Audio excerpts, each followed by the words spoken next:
میں نے 80% یہودیوں کو اس دنیا سے ختم کر دیا ہے اور 20% کو چھوڑ رہا ہوں۔ میرے مرنے کے بعد تم کو اس بات کا احساس ہوگا کہ کاش میں ان 20% کو بھی ختم کر کے جاتا اور دنیا سے یہودیوں کا نام و نشان مٹا کے جاتا۔ ناظرین، یہ الفاظ تھے ایڈولف ہٹلر کے۔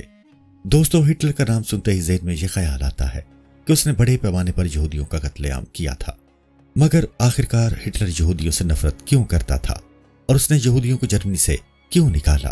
ناظرین، یہ وہ سوال ہیں جن کا جواب حاصل کرنے کے لیے کئی کتابیں لکھی گئیں۔ ان کتابوں میں درج معلومات کے مطابق ہٹلر جرمن قوم کو دنیا کی بہترین قوم سمجھتا تھا۔ اس کا خیال تھا کہ صرف جرمن قوم ہی دنیا پر حکمرانی کا حق حاصل ہے اور جرمنی کی ترقی کے لیے ضروری ہے کہ ملک سے تمام غدار ختم کر دیے جائیں جو جرمنی کی ترقی میں رکاوٹ ہیں۔ ناظرین، پہلی جنگ عظیم میں جرمنی میں رہنے والے یہودیوں نے درپردہ جرمن مفاد کے خلاف برطانیہ اور اس کے اتحادیوں کا ساتھ دیا تھا۔ جرمنی میں رہتے ہوئے جرمنی کے خلاف کام کرنا ہٹلر کے نزدیک ناقابل معافی جرم تھا۔ وہ ان کی پرانی تاریخ سے بھی واقف تھا کہ کیسے انہوں نے اللہ کے پیغمبروں سے بدعہدی کی، اور ایک عیسائی ہونے کے ناطے وہ اس سے بھی واقف تھا کہ یہ یہودی علماء ہی تھے جنہوں نے حضرت عیسیٰ علیہ السلام کو پھانسی دلوانے میں کلیدی کردار ادا کیا تھا۔ حالانکہ حقیقت میں اللہ تعالیٰ نے اپنی قدرت سے حضرت عیسیٰ علیہ السلام کو زندہ آسمان پر اٹھا لیا تھا، جبکہ ان کے کسی ہم شکل کو پھانسی دی گئی تھی۔ اس لیے ہٹلر انہیں ایک مکار اور دھوکے باز قوم سمجھتا تھا اور دنیا کو یہودیوں سے پاک کر دینا چاہتا تھا۔ یہودی عیسائیوں کی طرح حضرت عیسیٰ علیہ السلام کو خدا کا بیٹا نہیں مانتے۔ کئی صدیوں تک عیسائیوں کے چرچ نے انہیں یہ سکھایا کہ حضرت عیسیٰ علیہ السلام کو پھانسی یہودیوں کی وجہ سے ہوئی، جبکہ آج کے مورخین اور چرچ یہ سکھاتے ہیں کہ حضرت عیسیٰ علیہ السلام کو روم کی حکومت نے اس وجہ سے شہید کیا تھا کہ افسران انہیں اپنے اقتدار کے لیے ایک سیاسی خطرہ سمجھتے تھے۔ مذہبی تصادم کے ساتھ معاشی تصادم بھی شامل تھے، اس لیے حکمرانوں نے یہودیوں پر پابندیاں لگا دیں اور ان پر مخصوص ملازمتیں کرنے اور زمین کی ملکیت حاصل کرنے پر پابندی عائد کر دی۔ اس وقت کیونکہ پرانے زمانے کے چرچ سود خوری یعنی پیسے کی سود سمیت لین دین کی اجازت نہیں دیتے تھے، فرانس میں روس کی خفیہ پولیس کے ایک اہلکار نے یہودیوں کے خلاف دستاویز تیار کی۔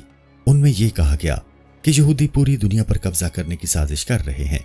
ان دستاویز میں عالمی یہودی لیڈروں کی ایک میٹنگ کے کامنٹس شامل کیے گئے، جن میں انہوں نے پوری دنیا پر قابض ہونے کے منصوبے کو حتمی شکل دی، اور ان میں یہ واضح تھا کہ یہودی خفیہ تنظیموں اور ایجنسیوں کے ذریعے سیاسی جماعتوں، معیشت، اخبارات اور عوامی رائے کو کنٹرول کرنا اور اپنے مقاصد کے لیے استعمال کرنا چاہتے تھے۔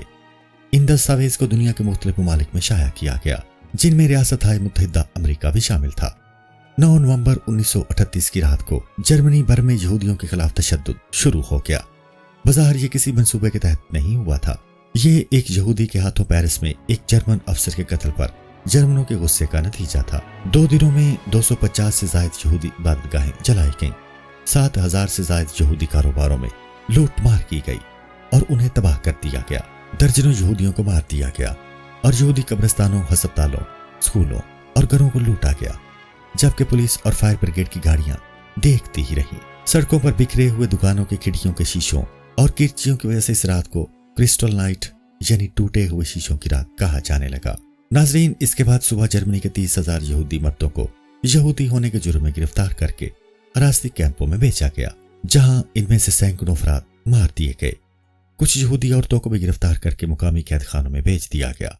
یہودیوں کے کاروبار کو اس وقت تک دوبارہ کھولنے کی اجازت نہیں دی گئی جب تک ان کا انتظام غیر یہودیوں کے ہاتھوں میں نہ دے دیا گیا۔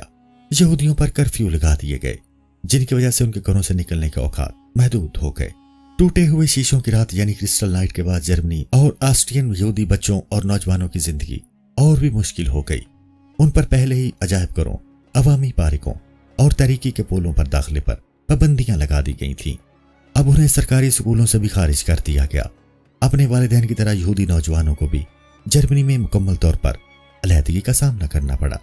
مایوسی میں کئی یہودیوں نے خودکشی کر لی، زیادہ تر خاندانوں نے بھاگ جانے کی بھرپور کوششیں کی۔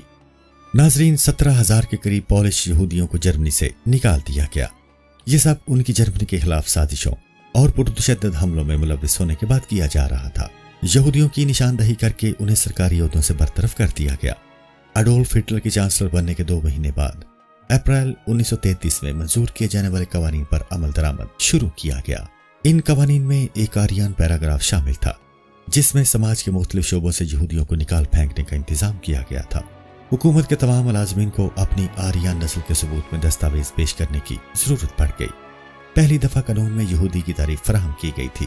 جن ملازمین کے والدین یا دادا دادی، نانا نانی یہودی تھے، انہیں اپنے عہدوں سے برطرف کر دیا گیا۔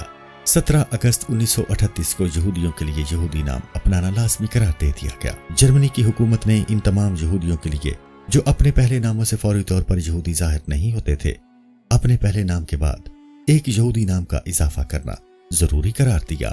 مردوں کو اسرائیل اور عورتوں کو سارا کا نام دیا گیا، یعنی مرد اپنے نام کے ساتھ اسرائیل لگائیں گے اور عورتیں اپنے نام کے ساتھ سارا لگائیں گی، تاکہ پتہ چلے کہ وہ یہودی ہیں۔ اکتوبر میں جرمن حکومت نے یہودیوں کے تمام پاسپورٹ ضبط کر لیے۔ یہودیوں کو جاری کیے جانے والے نئے پاسپورٹ پر جے کا ٹھپا لگایا گیا، جو مالکان کی یہودی شناخت کی گواہی دیتا تھا۔ 19 ستمبر 1941 کو جرمنی میں یہودیوں کی شناخت کے لیے ایک بیچ متعارف کروایا گیا۔ 6 سال کی عمر سے زائد یہودیوں کے تمام اوقات اپنے کپڑوں پر ایک پیلے رنگ کا 6 نقطوں والا ستارہ پہننا ضروری ٹھہرایا گیا، جس پر کالے حرفوں میں جود لکھا گیا تھا، جو جرمن زبان میں یہودی کہلاتا تھا۔ اب جرمنی میں یہودیوں کو دیکھ کر ہی پہچانا جا سکتا تھا۔ اکتوبر میں یہودیوں کی جرمنی سے باقاعدہ جلا وطنی شروع ہو گئی۔ مارچ 1942 میں یہودیوں کے لیے اپنی رہائش گاہوں پر بھی ستارے کی علامت کی نمائش کرنا ضروری ہو گیا۔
نسل کشی جس قوم کی بھی ہو، وہاں انسانی حقوق کی سنگین خلاف ورزیاں ہوتی ہیں، چیخو پکار ہوتی ہے۔